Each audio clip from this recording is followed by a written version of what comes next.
My lords, ladies and gentlemen, it's my very happy duty on this occasion to welcome you all here on behalf of Imperial College, and it's an especial pleasure to greet Lady Blackett with the members of her family and to see such a large number of Lord Blackett's former friends and colleagues. The naming of the Blackett Laboratory is associated with a memorial lecture which provides an opportunity for us to show our appreciation of Lord Blackett and our gratitude for the contribution which he made to this college, to the scientific and academic community, to his country, and indeed to humanity. Today I have the difficult task of introducing a special guest who needs no introduction. The university environment is not, of course, unfamiliar to Mr. Harold Wilson, for it is well known that this was his first love before he was seduced by other things. Perhaps the questions of who has gained and who has lost may be left for others wiser than ourselves to debate. I think it right, however, that I should tell this audience that the invitation to name the Blackett Laboratory and deliver the memorial lecture was accepted by Mr. Wilson with great alacrity, and we are honoured, sir, that despite enormous demands upon your time, you and Mrs. Wilson have agreed so willingly to join us today. We are delighted to welcome you to Imperial College. My lords, ladies and gentlemen, may I present to you the Prime Minister, Mr. Harold Wilson.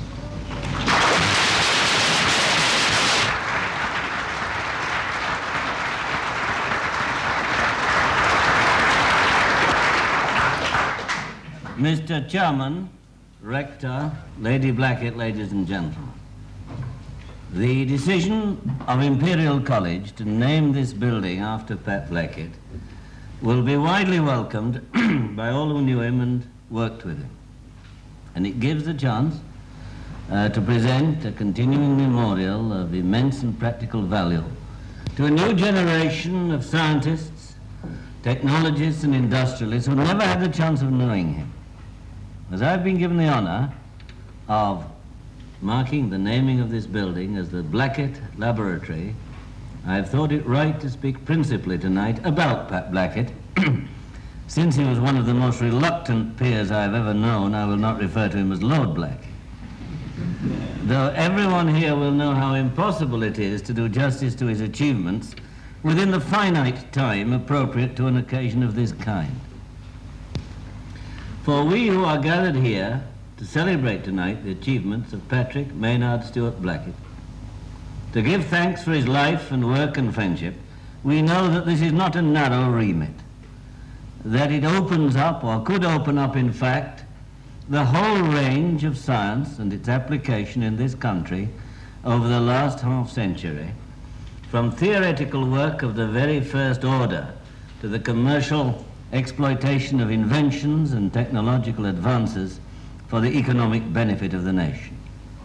It also opens up a very wide range, or it should, of Pat Blackett's interests, which were in no way confined to science or confined directly to this country. His career was long, distinguished and diverse. These facts make it quite impossible, even if it were desirable, for me to attempt to give a potted biography in the necessarily limited period of a lecture. Far better, I think, to commend the inquirer, any inquirer, to the reprint by the Royal Society of the tributes paid at the memorial meeting for Lord Blackett at the Royal Society in October 1974, and to the devoted work by Sir Bernard Lovell, a former collaborator of his, which was published only 2 days ago and of which I've been privileged to see an advance.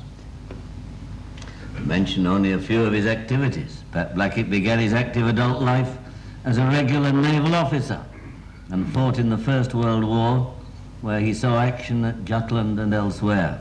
And there he early showed special talents, and as a 19-year-old midshipman, together with a colleague, he invented a gunnery device on which the Admiralty took out a secret patent. He made, as we all know, distinguished contributions to fundamental theoretical work in several fields of physics. I am not competent to judge them in scientific importance, but those who are, certainly the British and international scientific world, is agreed about Pat Blackett's eminence in these fields, leading to the award of the Nobel Prize for Physics. Such preeminent excellence in one field would have sufficed for most men, but not for him. He went on to show that he was able to make as outstanding a contribution to experimental and applied science as to theoretical physics, in war and in peace. In war, his great contribution came in the application of scientific techniques to the winning of the Second World War. Of particular importance was his determination to develop and to apply operational research techniques to the problems of warfare. War had moved out of the period when it was possible to depend only on the courage of the individual soldier, the tactical intelligence of the local commander, and the hope that the quartermaster brought up not only the bullets but the bully beef. The application of scientific techniques by Pat Blackett and his collaborators in the Second World War made a significant contribution to the war effort, and in particular to the defeat of the U-boat offensive, which was threatening to bring this country to the edge of disaster. Let us pause for a moment.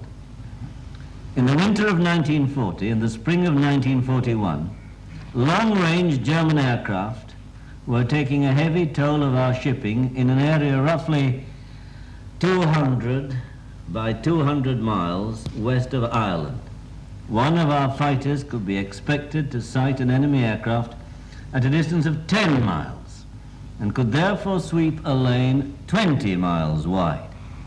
It was therefore argued that the best tactic was to wait until 10 fighters were serviceable and all there together, and then sweep the entire area.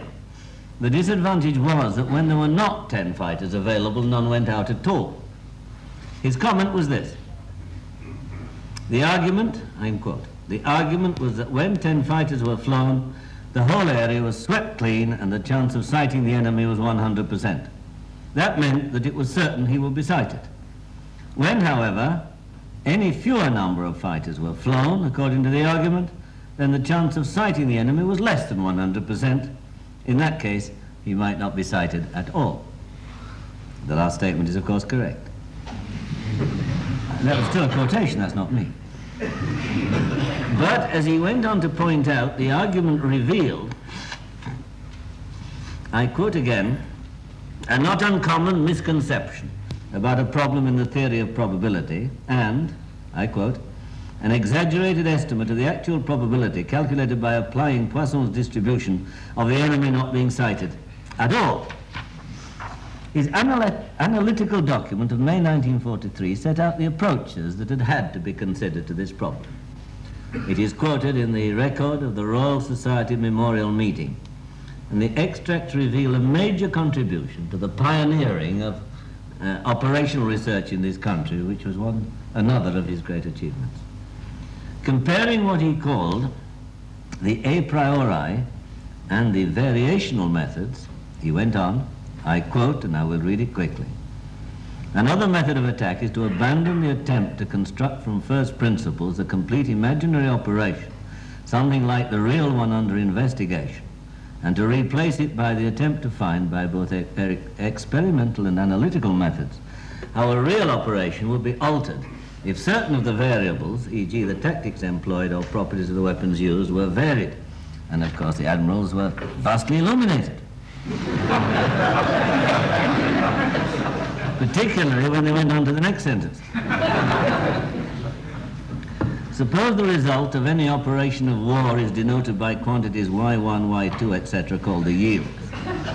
Then these yields must be considered as functions of a larger number of operational parameters or variables, x1, x2, up to xn. Some of these can be, I hope you're following me. Some of these can be given a quantitative measure, but some can only be expressed qualitatively. An attempt to find the form of such a function, y equals f, equals a function of x1 up to xn, end of bracket. from first principles is in general of limited value owing to the complexity of the problem and the non-quantitative nature of many of the variables. He went on to say the common sense procedure is to use the result y of some past operation under known conditions to predict the result y super 1 of a future operation under new conditions. I hope there are no questions at the end of this. In a tribute to the work of the scientific section of Coastal Command, headed, until he moved on to naval operations, by Pat Blackett, Air Chief Marshal Sir John Slessor said, "A few years ago it would never have occurred to me, or I think to any officer of any fighting service, that what the RAF soon came to call a boffin, a gentleman in grey flannel bags, whose occupation in life had previously been something markedly unmilitary, such as biology or physiology, would be able to teach us a great deal about our business. Yet so it was." Pat Blackett also made a significant contribution to the application of science and of scientific techniques to the problems of the peace. He would have readily echoed the words of Milton, that peace hath her victories no less renowned than war. And it was early in the peace that I first came to know him. As President of the Board of Trade, I had piloted through the House of Commons in 1948 the Development of Inventions Bill, which led to the creation of the National Research Development Corporation, whose chairman I'm glad to see is here tonight. Small though the bill was, and small the money voted for it, I believe that bill of mine was one of the most brilliant, ingenious, and as it's turned out, rewarding concepts in our generation. I can use all those words without any loss of modesty at all, because the idea was not mine, but that of my predecessor, Sir Stafford Cripps. And on the day he handed over to me when I became president, he mentioned 3 priorities he hoped I would follow with urgency, and the setting up of the NRDC was one of these. Cripps's qualifications, of course, were those of a scientist, a World War I factory manager, munitions, before he became a lawyer, long experience of patent work at the bar, followed by his World War II experience as Minister of Aircraft Production. And the consequence of all this experience was an obsession with the extent to which one after another breakthrough by British scientists, particularly in universities and government research establishments, was picked up by some keen observer, most often not a British national, and then clothed with know-how on which ultimately we had to pay royalties across the exchange. A whole generation of research, of course, jets, radar, and antibiotics, had been surrendered to the Americans virtually without payment as a result of lease land. Cripps was determined that the work of the next generation, that is to say the early post-war generation, should be protected. And NRDC was to be an essential means to this end. The key concept was research development, not as so frequently misquoted research and development, R&D. This was a different concept. This was research development. When I came to set up NRDC in 1949, I appointed Pat Blackett to it. And I'm bound to say his appointment produced one of the most violent political reactions in Parliament I have known in 30 years. The attacks on Pat Blackett, which I had to meet, because of his appointment, make the parliamentary turbulence of the past 12 years like a gentle breeze in comparison. They're all amateurs now. Pat Blackett was denounced and traduced mainly for the unorthodoxy of his views on world affairs, including nuclear questions, including his emphasis on the need for cooperation with the Soviet Union and other countries, particularly if we were to avoid the division of the world into major nuclear power blocks, spreading to more and more smaller countries. It was his role as a missionary, not his role as a scientist, that some front-bench parliamentarians were criticizing. He served on NRDC from its foundation in 1949 until 1964, when he came full-time into the work of the new Ministry of Technology, which I established. Over those 15 years, he contributed a great deal to its development. I believe he learned quite a lot from it. particularly on what would now be called in modern jargon the interface between science and technology and productive industry. All critics of NRDC, and some friends of it, including myself, thought that the £5 million with which it was endowed would not last long and might speedily go down the drain. That thought underlay the then opposition attack on the whole concept.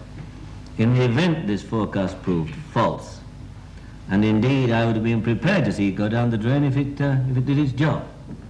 But from 1964, as a result of a lot of work that Pat Blackett and I had done together just before entering government, we were able, on taking office, greatly to expand the provision that was made in monetary terms, and we gave the corporation a new and more dynamic role.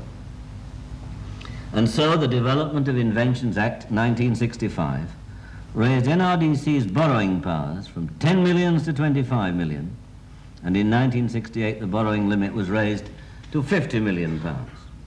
But NRDC has been so successful in recent years that this last additional tranche of 25 million pounds has not been needed. Indeed, NRDC has required no government loans in the last 4 years. It's not only been able to meet its outgoings from royalty and levy income, it's been able to repay a considerable amount of its earlier borrowing. Taking inventions and processes from universities, from government and other research establishments, nationalized industries, small and large firms in the private sector and private inventors, it has assessed over 33,000 inventions in just over a quarter of a century. It has accepted about 6,300 for further development or exploitation. It has successfully completed 1,660 license agreements in Britain and 224 foreign license agreements. Its total number of income-earning inventions was 833. An organization which was expected to lose money and still be worth having has been able to net a total licensing income from all sources of 39 million pounds, of which 30 million pounds have been earned from companies abroad. It has also undertaken joint projects with industrial partners and has invested over 31 million pounds, the greater part with industry, on a pound-for-pound basis. I have given those figures because it's part of my tribute to Pat Blackett as one of the founder members and one of the keenest members of NRDC.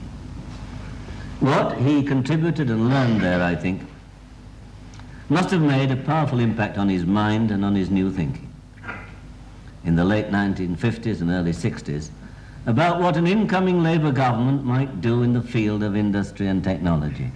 It is, I think, no secret, I don't think I'm giving away any secrets tonight, when I say that his political views were more in sympathy with the Labour Party than with either of the other two main parties.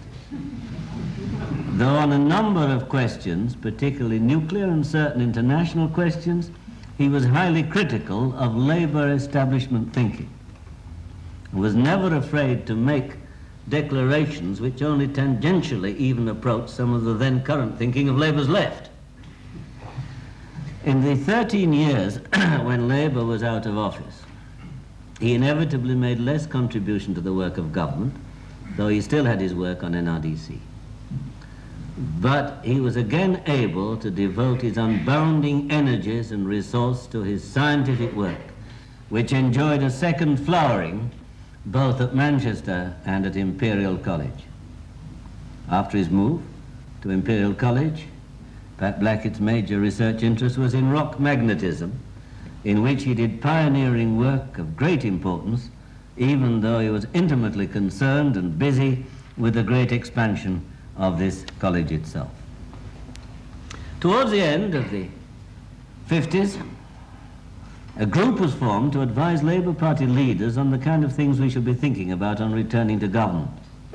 The group was convened by a non-scientist, Marcus Bromwell, who hosted its meetings, and it provided a dining forum going very long into the night, in which Labour front benchers joined with an unparalleled team of distinguished scientists and thinkers.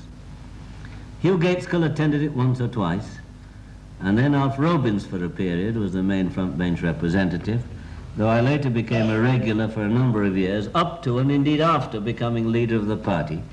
It was led by such men as Bernal, Charles Snow, Professor Bruce Williams, Professor C.F. Carter, Dr. Bronowski, and other distinguished scientists and technologists I prefer not to mention tonight because of possible embarrassment to them. On becoming leader, I brought Dick Crossman from the backbenches and made him shadow spokesman on higher education and science, and he derived great inspiration and challenge from Pat Blackett and his colleagues. The then Conservative government were considering the future organization of responsibility for science and for higher education and technology. These were the years of the Trend Report, ending with a Hailsham-Boyle condominium at the new Department of Education and Science. But as always, there was not enough thought being given to technology or the developments that were possible arising from technology. I had told Pat Blackett that on forming a government I would set up a Ministry of Technology separate from education. In passing, may I say that departmental reorganization is always a choice of evils. You can never get it right. You've got to make a choice. It's a choice of evils. I could illustrate this from other areas of government. If you decide, for example, that higher education must go with schools, and you probably will so decide, and if you decide that the whole range of education with science, then you have either got to separate technology from industry or put technology with industry and separate technology from science. You can't win. Somewhere there will be a dividing line which appears to many people to be, and a separatism which appears to many people to be unjustified.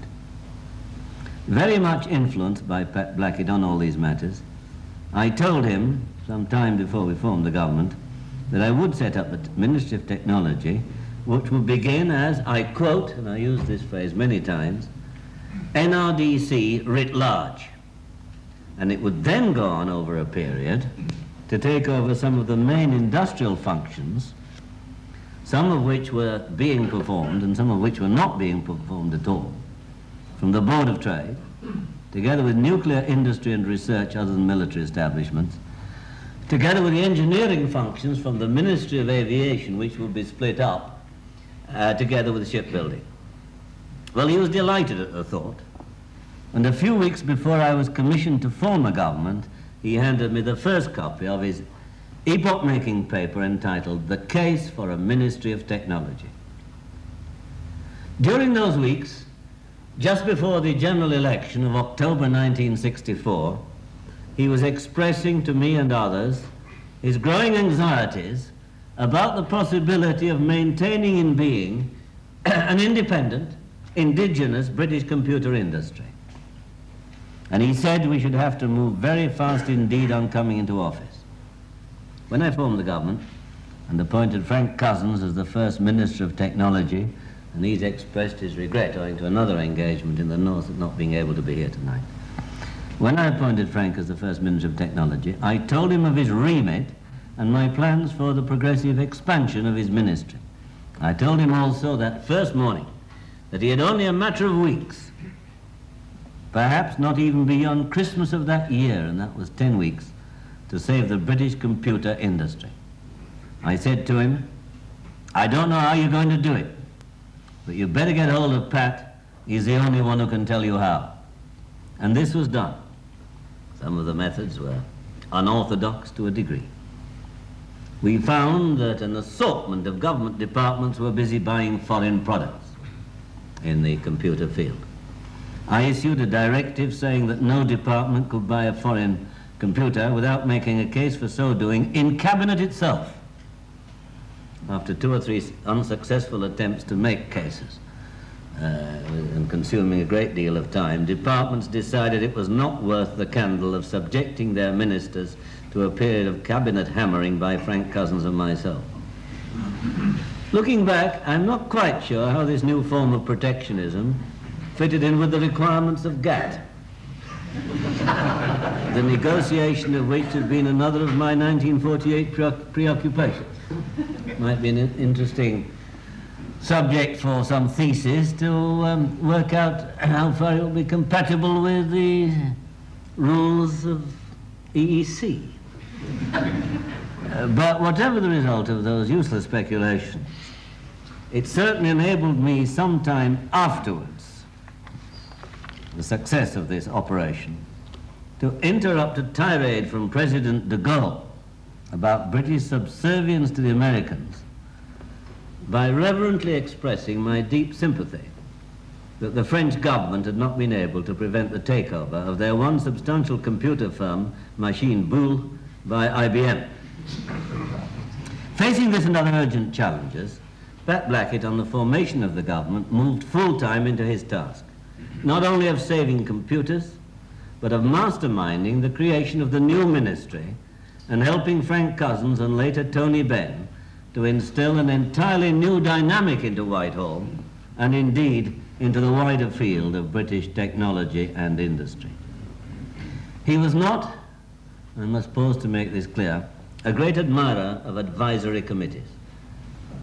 Indeed, he made this clear in an article in the New Statesman just before the 1964 election. He referred to advisory committees. I read this out to a group of civil servants the other day. He referred to advisory committees, I quote, "so beloved of Whitehall, I suspect, just because of their relative ineffectiveness." And he wrote that the Whitehall system, quote, "seems almost designed to ensure the giving of advice without the responsibility of action and the taking of action without real knowledge." He then went on to compare advisory councils to the story of the FAO bull.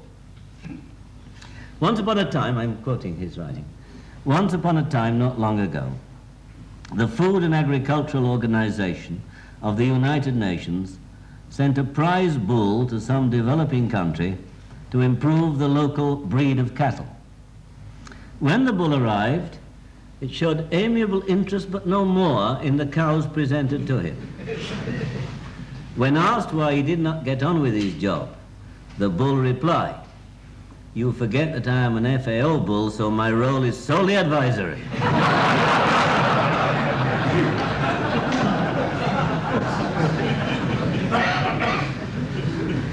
In fact, Pat Blackett became deputy chairman of the Minister's Advisory Council on Technology, the minister himself taking the chair, and he was also scientific advisor to the ministry. But his influence and power far transcended the titles of these posts.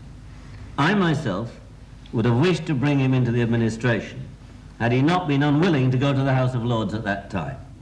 He rejected the idea because he disliked anything smacking of inegalitarianism. But I felt that he could possibly have made an even greater contribution as a Minister of State had he felt able to accept it. In the ministry, he was responsible for attracting to the new department perhaps the most distinguished team of outstanding scientists who had ever been recruited for such work, including John Adams. Indeed, Pat Blackett, before he died, told a friend of mine who was doing Frank Cousins' biography that John Adams would not have joined the ministry had he not been there. In July '65, John Adams, of course, joined the Ministry of Technology as controller. Work on computers, and this was a great and important period in the whole history of the computer industry, British and worldwide. Work on computers went beyond saving the British industry. Pat Blackett was responsible for the decision to set up a national computer centre at Manchester to promote the effective use of computers through the dissemination of information and the provision of education and training in the use, programming and operation of computers. And of course Manchester is now linked with computer centres in other universities. Indeed, only a month ago, our distinguished Bradfordian J.B. Priestley came to open a library and the new computer centre there, which is linked direct with Manchester. I may say J.B. Priestley was more interested in the library than the computers. Pat Blackett was responsible also with Ben Cant and Thomas Balog for one of the most important developments in the whole history of relations between government and industry, and that was the Industrial Reorganization Corporation, though he always regretted that this was taken over by the Department of Economic Affairs, George Brown's DEA, who were responsible for the legislation. The bill, in fact, to create IRC was the subject of the same shrill, ideological parliamentary battle as that over NRDC 18 years earlier. But again, as soon as the corporation was established, it was wholeheartedly welcomed by industry, and the number of and the distinction of the top industrialists who joined the board of IRC probably excelled that of any industrial organization ever set up by government in this country. Pat Blackett was later on record as saying that the decision of the incoming government in 1970 to change the nature of the ministry and to abandon IRC had cost the country at least 2.5 years of, I quote, crucial development time. Tony Benn, when he heard that I had been invited to give this lecture, kindly wrote out for me several pages by hand about Pat Blackett's role during the years when Tony Benn was a minister. It was on his shoulders, he wrote, that the main responsibility for formulating the objectives of the new Ministry of Technology rested when the department was set up. And after referring to IRC and industrial restructuring, the Secretary of State for Energy goes on to say this: another concern of his was the reorganization of Britain's research establishments, including the AEA, so that they could work with industry. For this reason, Pat Blackett was keen to release more scientists and engineers into manufacturing industry, rather than entrench them in their laboratories with wider terms of reference. He therefore opposed the suggestion that the AEA should be converted into a British technological authority, as had been proposed, believing that this would widen rather than narrow the research industry gap.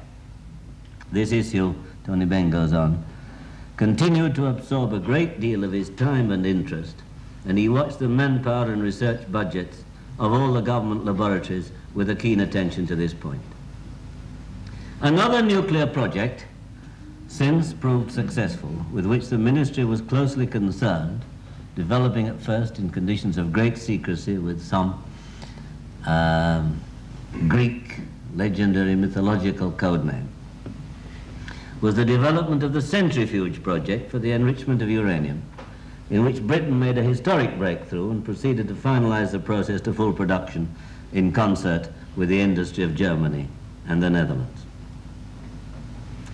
When he became president of the Royal Society, Pat Blackett was able to give less of his time to the ministry and had to give up his deputy chairmanship of the council, but he continued as chief scientific advisor, was always ready to read the papers to give his advice to the minister. Taking his entire contribution from 1964 to 1970, there can be no questioning of the central role Pat Blackett therefore played, not only in the wedding of technology to government and the wedding of technology to industry, but also in stimulating and encouraging a development which was already proceeding in industry in the 60s and since, namely the development of a much more competent professional corps of industrial management. In April 1964, that is 6 months before the Ministry of Technology was formed and before he joined it, an article in the Times, yes, the Times, could summarize the sickness of British industry and management caused by this amateurism in these words, I quote: "Money or a title alone still continues frequently to be the sole criterion for election of men, often holding a score or more similar appointments on other boards, who have but the vaguest idea of how the products of their firms are conceived, developed, made and sold.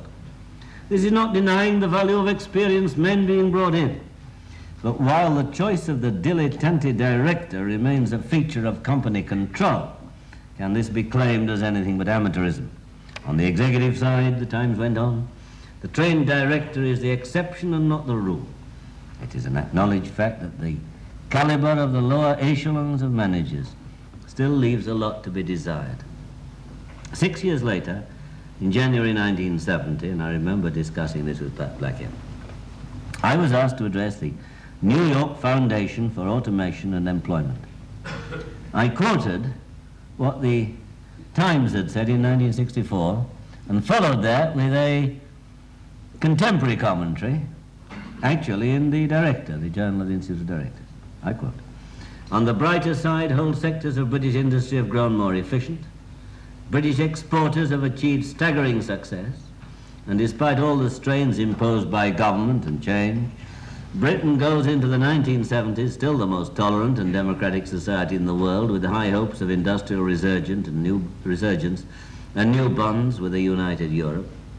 And from the boardroom view, perhaps the most significant achievement of the 1960s was the improvement in the expertise and knowledge and the sustained enthusiasm of the young British executive. Ask any international consultant where the best management lies, and he will put Britain high on the list. No one will pretend that the Ministry of Technology, as Pat Blackett conceived it, solved all our problems, even those which, looking back on those pre-oil prices days, now seem minuscule compared with those of today.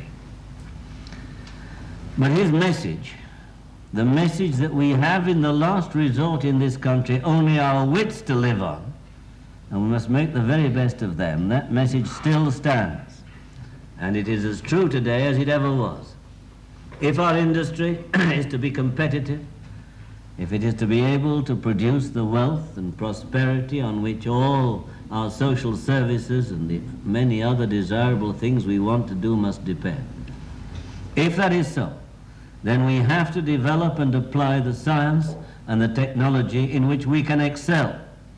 If we could achieve only a small part of the excellence in all the skills which are necessary, marketing, finance, human relations, besides science and technology, that Pat Blackett brought to his many careers, then we shall not fail to make our industry once again successful.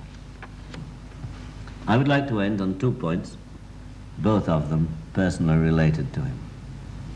The first is the role of the universities, and indeed of the educational world as a whole, in developing the kind of relationships that are necessary between industry and science and government. Throughout almost all his working life, he had a university base. Despite his many and varied excursions into other fields, he always returned to the university. He recognized and fully understood the role which the universities, so widely represented here today, can make to our society. It is in the hands of so many here, in this college, so many others, not only to teach and develop young men and women into critical and creative adults, but also to communicate to them the responsibility for developing the application of science and technology to the economy and to industry, which was so dear to Pat Blackett's heart.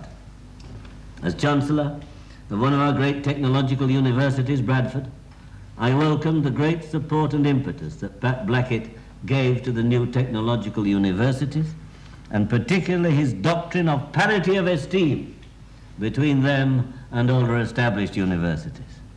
I welcome too his emphasis on the interplay between science and technology in this. This reflected on his part a generation's work on trying to break down separatism. Separatism between research and industry. Separatism, indeed, class distinction between different toilers in the same vineyard. For him, therefore, it was again a question of parity of esteem between a production engineer and a theoretical physicist. He was concerned with one thing only, and that was excellence. But he had the breadth of vision to see that excellence in the elimination of poverty and in the creation of prosperity is as important as the development of the very frontiers of knowledge. Indeed, as he himself recognized, the two are interdependent. A society which is not materially prosperous will not be able to afford to do the fundamental scientific work, which itself in turn will eventually stimulate and make possible the extension of that prosperity. I've spoken tonight almost entirely on Pat Blackett, the public man, the presenter of scientific papers, the espouser of causes, the member of official bodies. He was given endless formal recognition and marks of distinction. Besides the Nobel Prize, he became the President of the Royal Society, member of the Order of Merit, life peer, received honorary degrees from very many universities from Chicago to New Delhi. So despite the length of my testimony this evening, I know that I have entirely failed to reflect very important areas of his deepest concern. To reflect above all, I think, his internationalism, his passion for developing countries, and particularly all he learned about and did for India and other countries he visited. So just a few words about him as a man. His steadfastness of purpose, uprightness of view, total intellectual honesty throughout a long life underpinned all that he did. Those who worked with him through his life have always commented above all on his generosity. Modest and firm, in equal proportions, he secured a personal relationship of trust and confidence with university administrators, staff, and students, ministers, officials, scientists, industrialists, all of whom listened with the closest attention to everything he said. I believe that that was merely one reflection of one of the many merits of a truly remarkable man.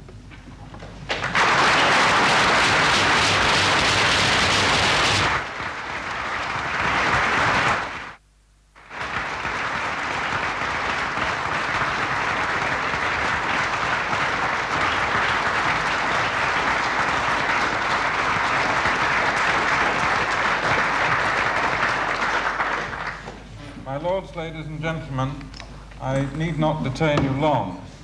You have already shown your appreciation to our distinguished speaker. To all those who knew Patrick Blackett, family, friends, colleagues, former students, the Prime Minister has today performed an immense service. For a fleeting moment, he has brought Patrick back to us. He has evaluated Patrick's contributions to science and technology, to the nation, and to the world. And he has supplemented our private memories of a man whose loyal but diffident friendship we all treasured. The Prime Minister, faced with huge problems at home and abroad, can rarely have time for such an intimate task as the one he has undertaken this evening. That he should do it at all is a singular tribute. That he should do so with such care and affectionate attention and with so much interest for all of us here is something for which we are all profoundly grateful. May I ask you once again to show our appreciation that Mr. and Mrs. Wilson could be with us today.